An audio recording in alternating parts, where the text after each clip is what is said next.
बहुत समय पहले एक छोटा सा गांव था जिसका नाम सूरजपुर था। यह गांव पहाड़ों और जंगलों से घिरा हुआ था। वहां के लोग मेहनती, ईमानदार और सादगी से जीवन बिताने वाले थे। लेकिन उस गांव के पास एक ऐसा जंगल था जिसके अंदर कोई भी जाने की हिम्मत नहीं करता था। लोग कहते थे कि उस जंगल के बीचों बीच एक मायावी पेड़ है जो बोल सकता है, हंस सकता है और कभी कभी इंसानों को सोने चांदी के खजाने भी देता है। लेकिन यह भी कहा जाता था कि जिसने भी उस पेड़ के लालच में कदम रखा वह कभी वापस नहीं लौटा। गांव का लालची व्यापारी। गांव में एक व्यापारी रहता था, भैरवदास। वह बहुत अमीर था लेकिन उतना ही लालची भी। उसे कभी अपने पास का धन पर्याप्त नहीं लगता था। वह हर दिन कुछ नया कमाने की योजना बनाता, पर उसका मन कभी संतुष्ट नहीं होता। एक दिन गांव के बूढ़े साधु ने उसे चेतावनी दी, भैरव, उस मायावी पेड़ के पास मत जाना। वहां जो जाता है उसकी आत्मा वहीं बौंध जाती है। लेकिन भैरव ने हंसते हुए कहा, साधु बाबा, ये सब गांव की अफवाहें हैं। पेड़ वृक्ष बोलते नहीं और खजाना भागता नहीं। मैं कल ही जाकर देखूंगा कि सच्चाई क्या है। जंगल की यात्रा। अगले ही दिन भैरव कुछ मजदूरों को लेकर जंगल की ओर निकल पड़ा। सूरज की रोशनी जैसे जैसे पेड़ों की छांव में कम होती जा रही थी, वैसे वैसे उनके दिलों में डर बढ़ता जा रहा था। पक्षियों की आवाजें बंद हो चुकी थीं। हवा में एक अजीब सी गंध थी और हर दिशा में सन्नाटा पसरा था। कुछ देर चलने के बाद मजदूरों ने कहा, सेठ जी, अब वापस चलिए, यहां कुछ ठीक नहीं लग रहा। लेकिन भैरव नहीं माना। वह बोला, तुम लोग डरपोक हो। जो डर गया वो मर गया। मैं तो उस पेड़ को देखकर ही लौटूंगा। मायावी पेड़ का पहला दर्शन। जंगल के बीच पहुंचते ही भैरव की नजर उस पेड़ पर पड़ी। वह किसी साधारण पेड़ जैसा नहीं था। उसका तना चमकदार था। पत्तों पर सुनहरी रोशनी झिलमिला रही थी। हर पत्ता जैसे किसी अनदेखी हवा में नाच रहा था। अचानक पेड़ से एक गहरी, भारी आवाज आई। कौन है जो मेरी नींद भंग करने आया है? भैरव चौंक गया, पर उसने खुद को संभाला और बोला, मैं सूरजपुर का व्यापारी भैरवदास हूं। मैं तुम्हारा खजाना लेने आया हूं। पेड़ मुस्कुराया। उसकी हंसी से पूरा जंगल गूंज उठा। खजाना चाहिए?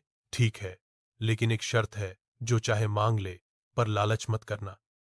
भैरव ने सिर झुकाकर कहा, बस थोड़ा सा सोना चाहिए, ताकि मेरा कारोबार बढ़ सके। पेड़ ने अपनी शाखाएं हिलाईं और उसके नीचे मिट्टी से एक चमचमाता सोने का घड़ा निकल आया। भैरव की आंखें चमक उठीं। वह उसे उठाकर तुरंत गांव लौट आया। पहली सफलता और नया लालच। भैरव ने उस सोने से अपने लिए नया महल बनवाया। गांव के लोग उसके घर की चमक देखकर दंग रह गए। सब पूछते, सेठ जी, ये सब कहां से मिला? भैरव बस मुस्कुराता और कहता, मेहनत का फल है। लेकिन रात को वह अकेला बैठकर सोचता, अगर एक बार में इतना सोना मिला है तो दोबारा जाकर और क्यों न ले आऊं। उसके मन में लालच बढ़ता गया। तीसरे दिन वह फिर से उस जंगल की ओर निकल पड़ा। दूसरी बार मायावी पेड़ से भेंट पेड़ ने उसे देखा और कहा, भैरव, मैंने तुझे चेताया था कि लालच मत करना, फिर क्यों आया है? भैरव बोला, हे महावृक्ष, इस बार बस थोड़ा सा चांदी चाहिए, मेरी प्रजा खुश रहेगी। पेड़ ने कुछ देर मौन रहकर कहा, अच्छा, पर यह आखिरी बार है।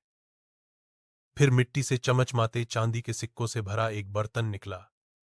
भैरव झट से उसे उठा लाया। अब उसके पास महल, नौकर, चाकर, रथ और गहने सब कुछ था। लेकिन मन की भूख और बढ़ गई। तीसरी बार का अपराध। इस बार भैरव ने ठान लिया कि वह पेड़ का पूरा खजाना ले आएगा। रात को बिना किसी को बताए वह अकेला जंगल में गया। पेड़ शांत था। हवा ठहरी हुई थी। भैरव बोला, अब की बार मैं पूरा खजाना चाहता हूं। पेड़ की आवाज गूंजी, लालच मनुष्य का विनाश करता है, पीछे हट जा। भैरव ने हंसकर कहा, मैं तेरा गुलाम नहीं हूं। तू पेड़ है, मैं इंसान। मेरा अधिकार है इस धन पर। इतना कहना था कि जमीन हिलने लगी। पेड़ की जड़ें फैल गईं। उसकी शाखाएं सांपों की तरह लहराने लगीं। अचानक भैरव के पैरों के नीचे की मिट्टी धंस गई और वह जमीन के भीतर समा गया। उसकी चीखें जंगल में देर तक गूंजती रहीं। फिर सब शांत हो गया। गांव का सन्नाटा भैरव के न लौटने से गांव में हड़कंप मच गया। लोग उसकी खोज में निकले, पर उसका कोई निशान नहीं मिला। सिर्फ उसके रथ के पहिए और कुछ सोने के सिक्के जंगल के किनारे पड़े मिले। साधु बाबा ने कहा, जिसने चेतावनी नहीं सुनी, उसे अपने कर्मों का फल मिला। गांव वाले उस दिन के बाद कभी उस जंगल की ओर नहीं गए। लेकिन हर पूर्णिमा की रात को लोग कहते हैं कि पेड़ के नीचे से किसी की धीमी धीमी आवाज आती है, मुझे बाहर निकालो, मैं खजाना छोड़ दूंगा। कई साल बाद समय बीतता गया। दशकों बाद गांव में एक नई पीढ़ी पली बढ़ी। उनमें एक छोटा लड़का था, आरव। वह बहुत जिज्ञासु था। जब भी कोई उसे मायावी पेड़ की कहानी सुनाता, वह बड़े ध्यान से सुनता और सोचता कि क्या वाकई पेड़ बोल सकता है। एक दिन उसने अपनी दादी से पूछा, दादी, अगर पेड़ बुरा है तो वहां अब तक कोई क्यों नहीं गया? दादी बोली, बेटा, बुरा पेड़ नहीं होता, बुरा इंसान होता है। पेड़ ने किसी को नहीं मारा, बस उसके लालच को सजा दी। यह बात आरव के दिल में बस गई। उसने तय किया कि वह एक दिन उस पेड़ से मिलेगा, पर लालच के लिए नहीं, सच्चाई जानने के लिए। आरव की यात्रा। एक सुबह वह अकेला जंगल की ओर निकल पड़ा। पक्षी चहचहा रहे थे, हवा में हल्की ठंडक थी। जैसे जैसे वह आगे बढ़ा, पेड़ों की हरियाली गहरी होती गई। अंततः उसे वह चमकता हुआ पेड़ दिखाई दिया।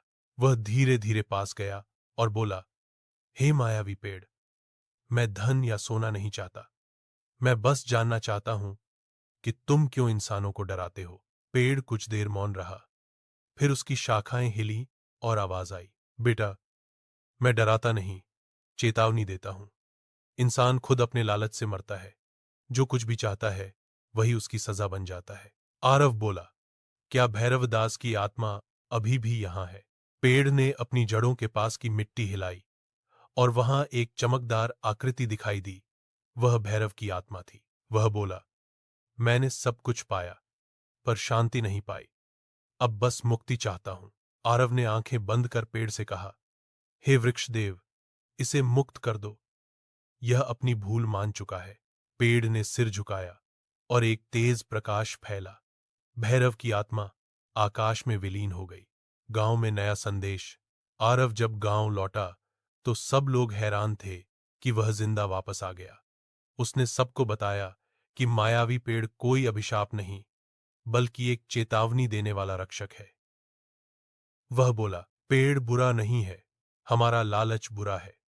अगर हम प्रकृति का सम्मान करें तो वह हमें आशीर्वाद देती है, अगर हम उसे नुकसान पहुंचाएं तो वही सजा देती है। उस दिन के बाद गांव के लोग उस जंगल की पूजा करने लगे। उन्होंने पेड़ के चारों ओर फूल लगाए, दीप जलाए और हर साल वहां प्रकृति महोत्सव मनाने लगे। कहा जाता है कि तब से उस गांव में कभी अकाल नहीं पड़ा, न कोई बीमारी फैली। कहानी का संदेश, धन कमाना बुरा नहीं, लेकिन लालच आत्मा को अंधकार में डूबा देता है। प्रकृति बोलती नहीं, पर सब कुछ सिखा देती है। मायावी पेड़ आज भी वहां खड़ा है, शांत लेकिन जागृत। जो सच्चे दिल से उसके पास जाता है, उसे वह आशीर्वाद देता है, और जो लालच से जाता है, उसकी परछाई वहीं रह जाती है। समाप्त।